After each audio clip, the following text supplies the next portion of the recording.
महाभारताच्या कथेतही ते येतात. द्रोणाचार्य, भीष्म आणि कर्ण यांचे ते गुरु आहेत.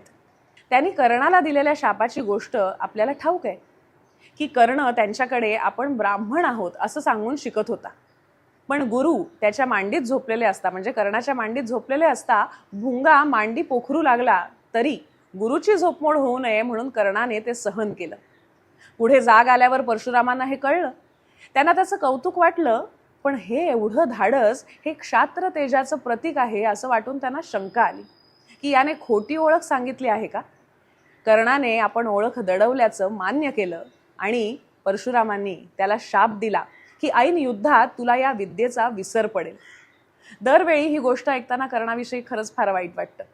ज्या गोष्टीसाठी त्याचं कौतुक व्हायला हवं होतं तीच गोष्ट त्याच्या नाशाला कारणीभूत ठरली.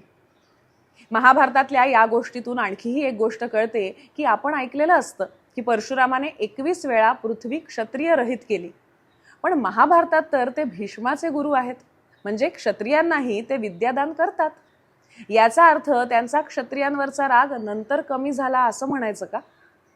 ते सतत रागवतात अशी त्यांची प्रतिमा मनात तयार होते खरी, पण अंबेची कुचंबणा झाल्यानंतर तिची बाजू घेऊन आपल्या शिष्याशी म्हणजे भीष्माशी तेच लढतात. तेव्हा त्यांच्या ठायी असणारा क्रोध हा अन्यायाची चीड येऊन निर्माण होणारा आहे हे लक्षात येतं.